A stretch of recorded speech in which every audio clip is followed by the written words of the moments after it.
Hello, Year 10. So last lesson, we've been looking at London.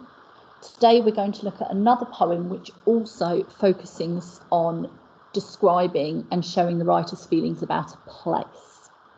So before we get into that, we're going to recall some vocabulary. Firstly, we're going to recall personification. Personification is a poetic technique. See if you can remember what that means. And then I'd like you to think about this following example of personification. Nails clutch at open seams. How could this be an example of personification? Think about the two different ways to interpret the word nails. So you can pause the video and answer that question and recall the definition of personification. So our new word today is miraculous. Now, those of you that have started A Christmas Carol last term will have looked at this idea of a miracle.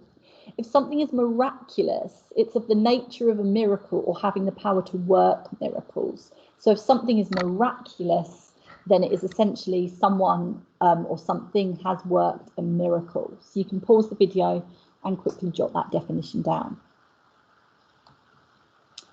So think then, what do you associate with a miracle? What sorts of things do we associate with a miracle or something being miraculous? So you can pause the video and answer that question.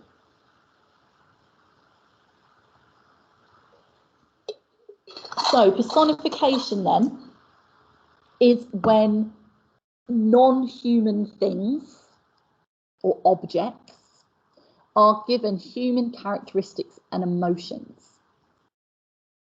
and is used very frequently in poetry.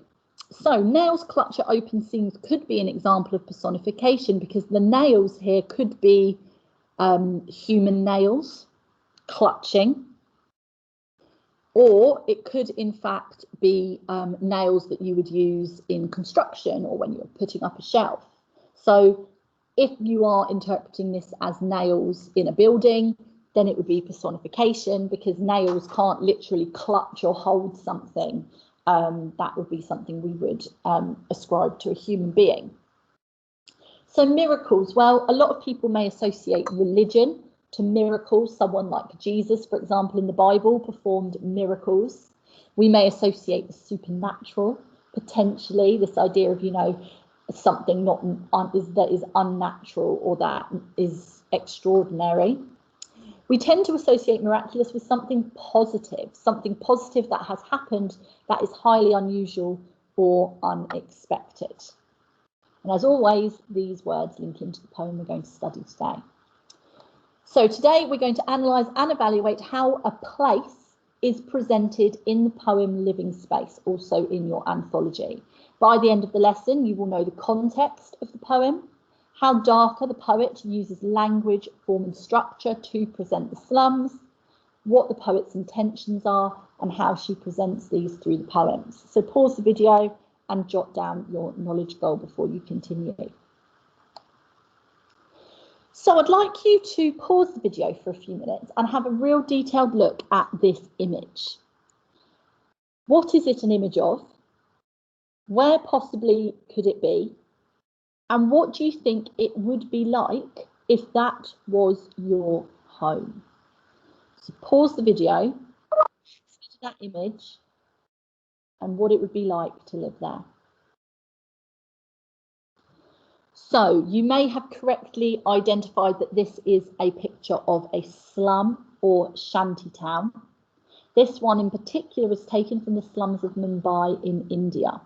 Now, a slum is a patch of land where people have chosen to build and construct their own shelters or homes illegally, essentially.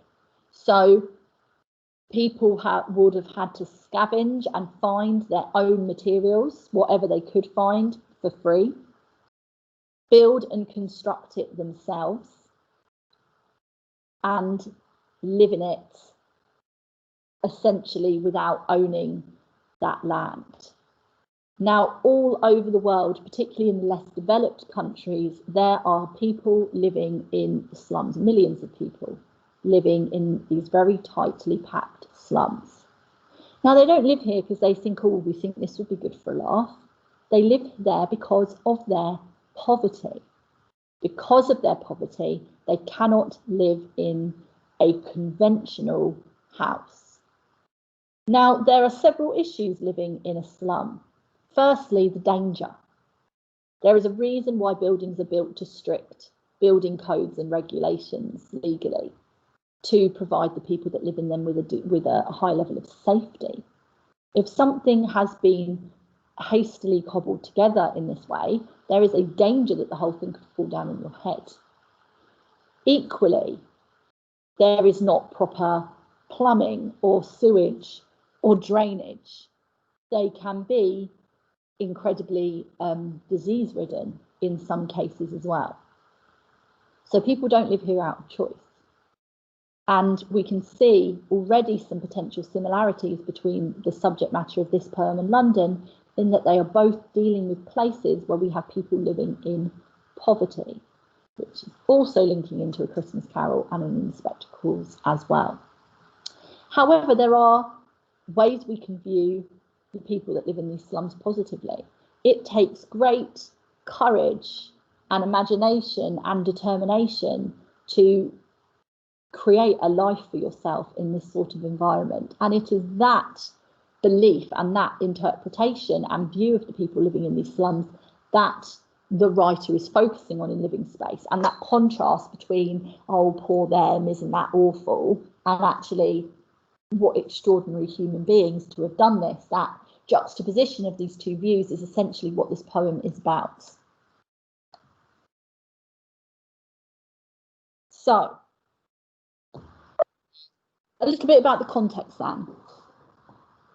Now, Imtiaz Dharker is a contemporary poet who was born in Pakistan, but she grew up in Scotland. So we have a difference between her heritage and her culture, the heritage of her parents and their parents, and the fact that she grew up, essentially, her memories are of living in Scotland in the Western world. She has written 5 collections of poetry and often deals with themes of identity, the role of women in contemporary society, and the search for meaning. She draws on her multicultural experience in her work.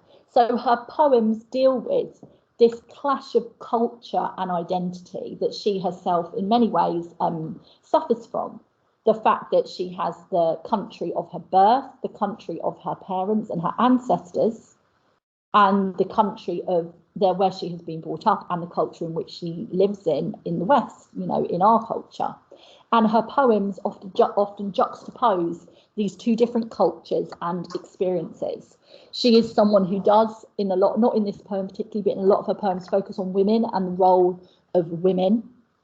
And she has done a lot of work in slums with women in particular.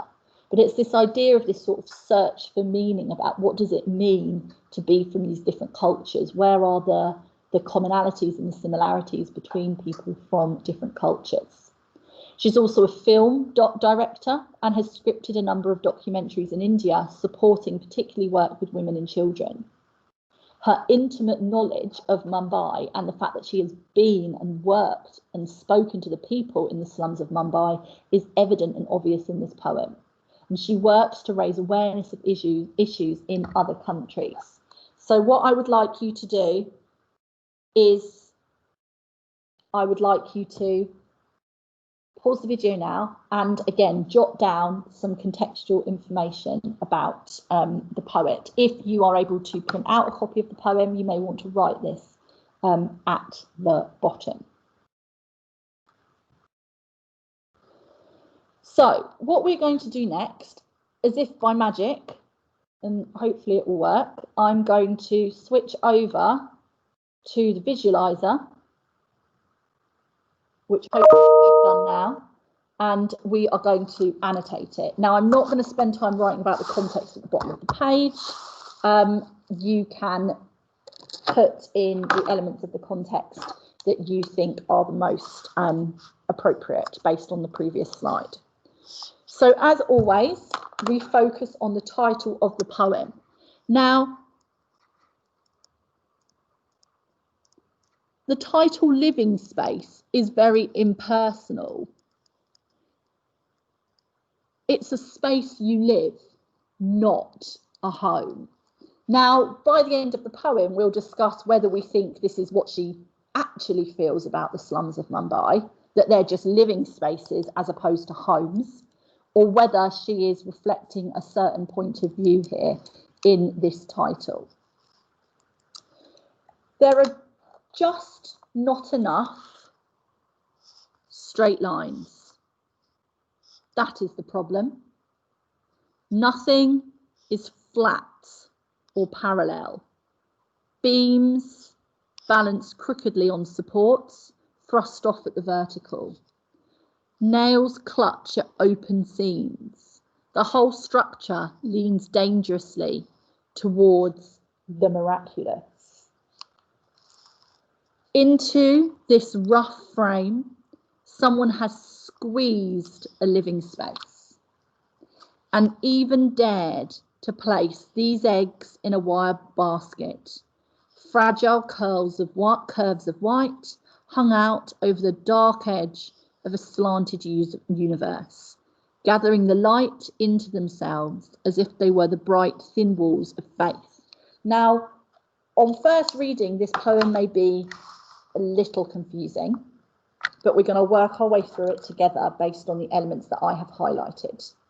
So there are just not enough straight lines. That is the problem. Now, what she's doing here, sorry, I'm wearing gloves because I'm so cold in my classroom, is she is writing here a Western perspective. Now, by Western, we mean England, Europe, America, our culture.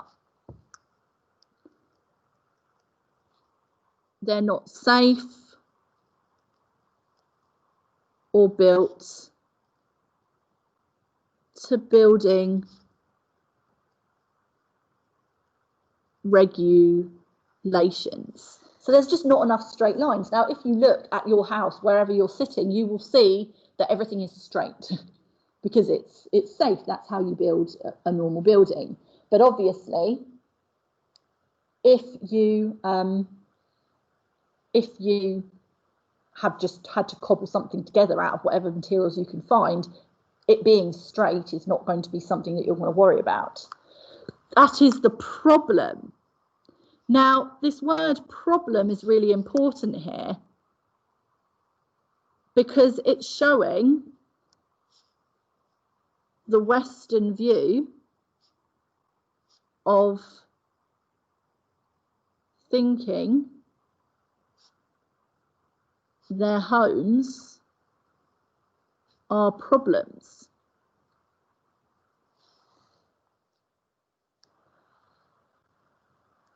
Because, again, we tend to look at an image of the slum and think, oh, how awful. It's not fair that they have to live like that.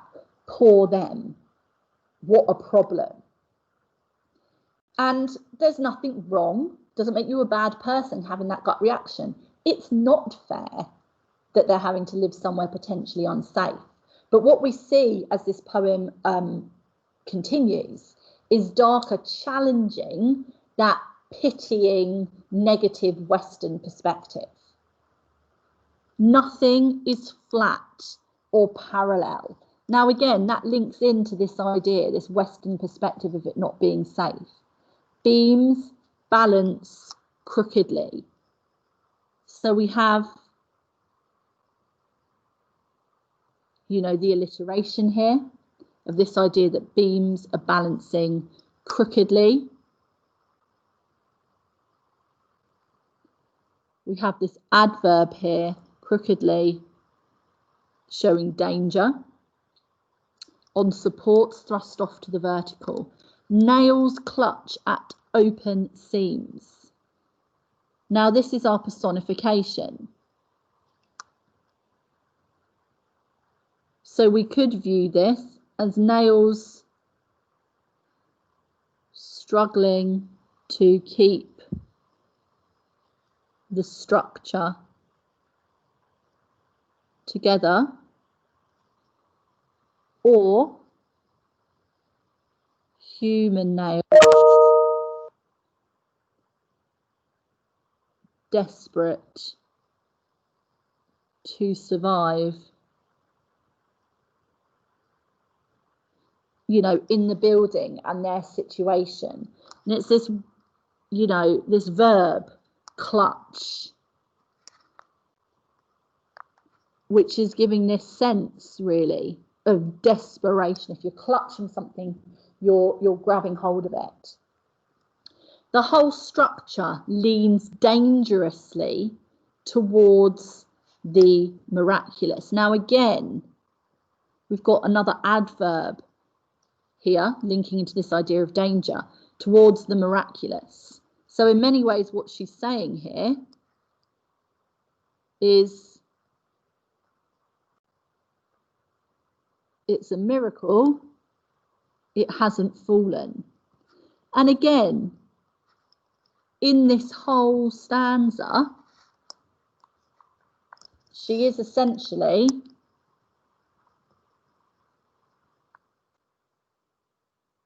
showing a Western perspective. You know, we would look at it and think it's a miracle it hasn't fallen down. Now, for a minute, I just want us to look at the poem.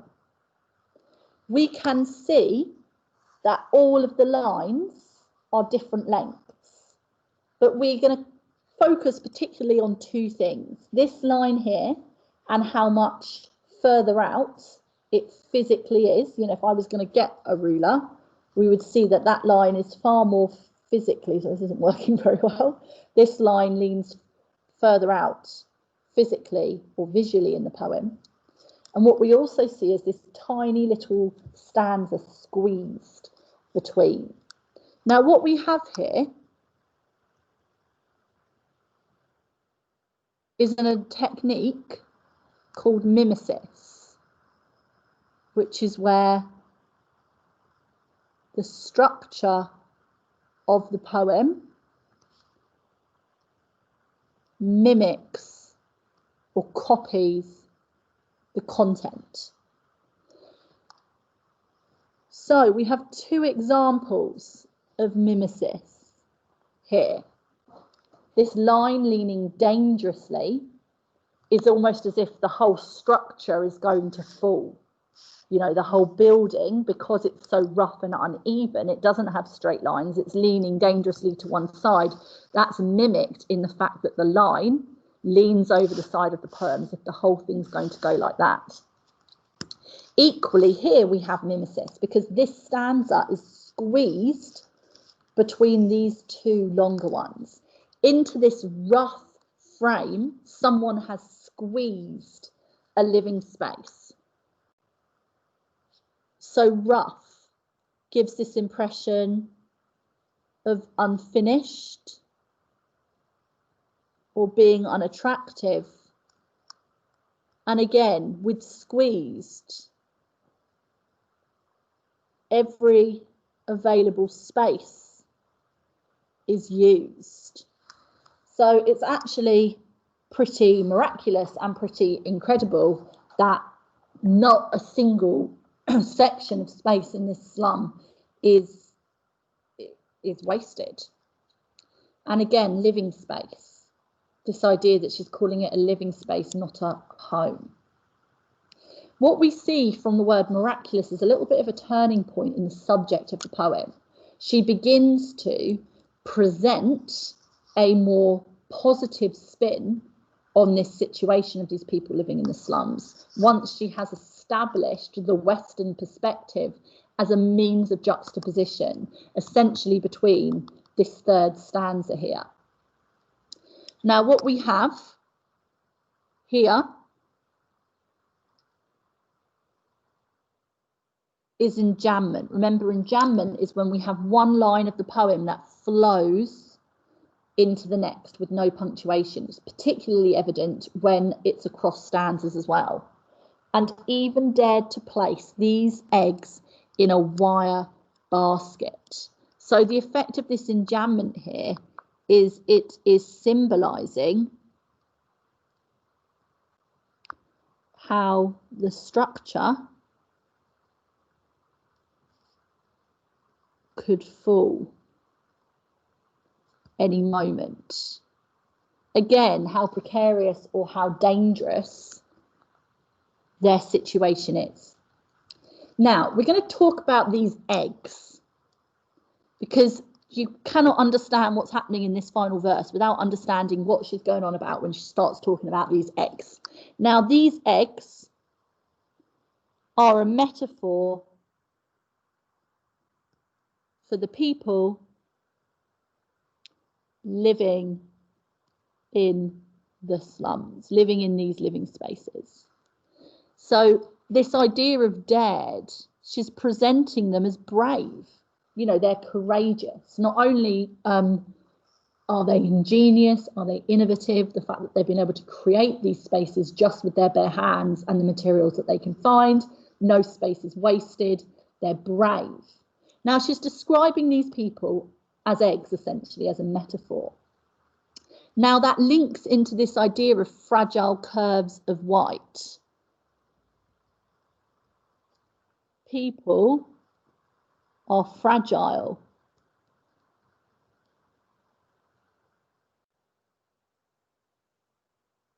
If their home falls, they will be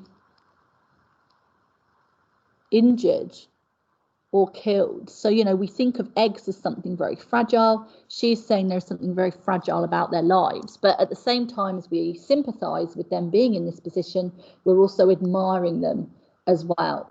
So these eggs placed in a wire basket is again a metaphor. The wire basket is the slums, essentially.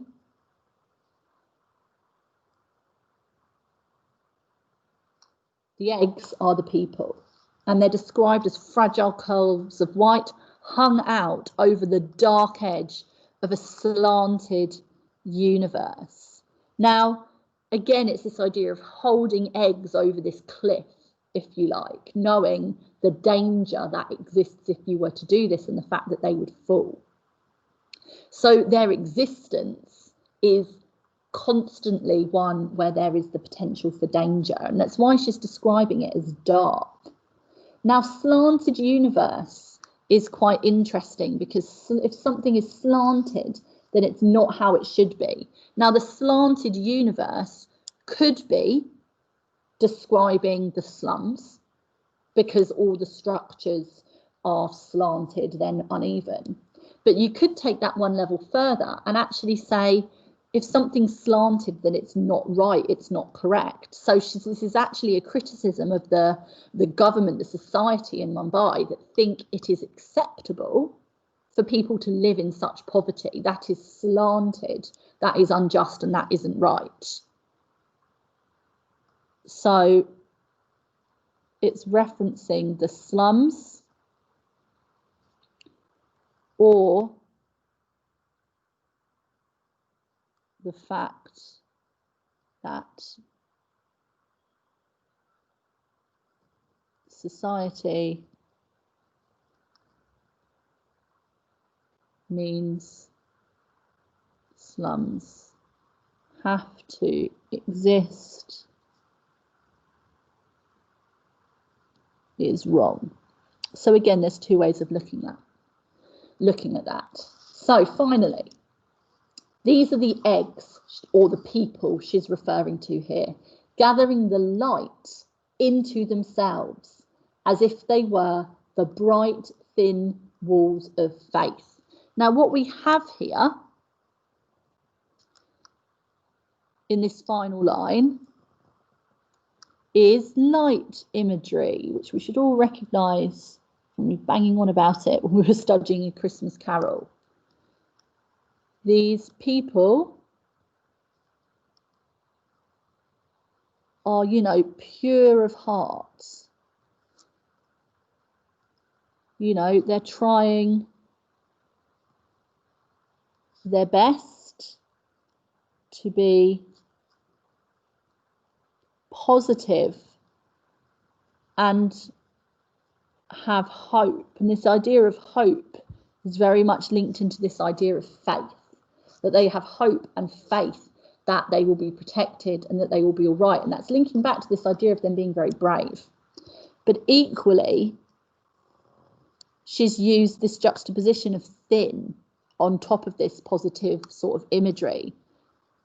You know, danger still exists. You know, hope can be fragile,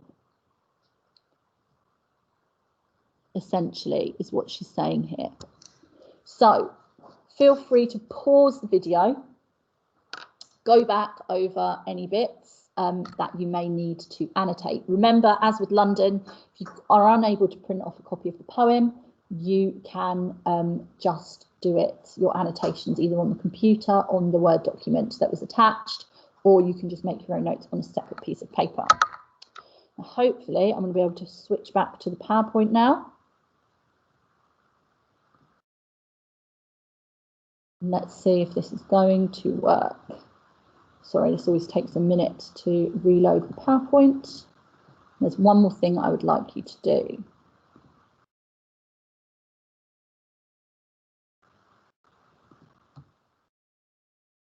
So now you have annotated the poem. Sorry, we're going to skip ahead.